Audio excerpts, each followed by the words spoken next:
السلام علیکم ورحمۃ اللہ وبرکاتہ۔ توقیر انصاری صاحب کہتے ہیں اس بات کا اندازہ انسان کیوں نہیں لگاتا، اور خاص طور سے آج کے پڑھے لکھے لوگ کیوں نہیں سمجھ رہے اور کیوں نہیں سوچتے کہ کتنی بڑی اس کی ذات ہے جو ساتوں آسمانوں میں ملینز گلیکسیز، سمندروں اور زمین کا بنانے والا اور سنبھالنے والا اور ان سب سسٹموں کو چلانے والا وہ اکیلی ایک ذات اصل سپریم خدا اللہ ہے۔ یہ سارے پڑھے لکھے لوگ سائنس کی تعلیم دینے کے باوجود کیوں نہیں جانتے، اور پھر بھی دنیا کی 6 بلین آبادی اصل خدا کو چھوڑ کر بتوں اور مجسموں کو اپنا خدا کیسے مانتے ہیں یا خدا کا مددگار سمجھتے ہیں؟ یہاں تک کہ یہودیوں نے حضرت عزیر علیہ السلام کو اور عیسائیوں نے حضرت عیسیٰ علیہ السلام کو اللہ کا بیٹا بنا لیا ہے۔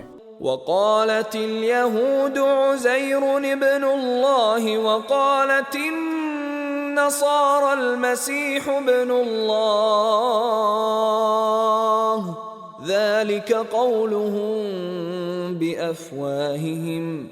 اور یہود نے کہا عزیر علیہ السلام اللہ کے بیٹے ہیں، اور نصارہ نے کہا مسیح علیہ السلام اللہ کے بیٹے ہیں۔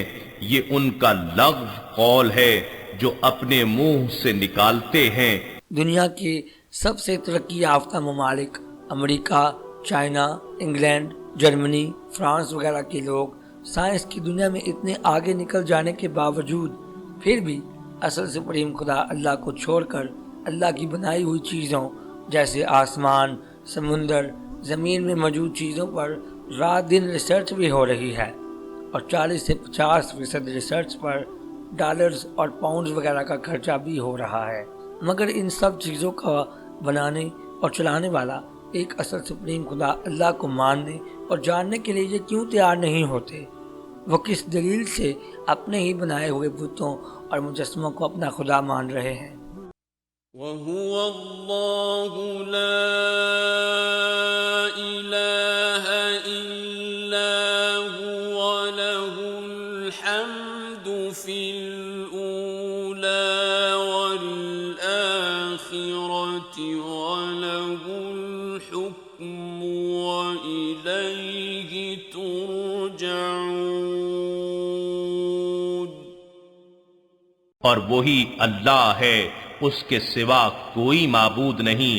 دنیا اور آخرت میں ساری تعریفیں اسی کے لیے ہیں، اور حقیقی حکم و فرما روائی بھی اسی کی ہے، اور تم اسی کی طرف لوٹائے جاؤ گے۔ زندگی میں ہر پریشانی سے بچنے کے لیے قرآن کو اپنی لینگویج میں پڑھیں اور رسول صلی اللہ علیہ وسلم کی تعلیمات کو اپنی زندگی میں لائیں، کیونکہ ہر پریشانی کا حل قرآن اور رسول صلی اللہ علیہ وسلم کی تعلیمات ہیں۔ اللہ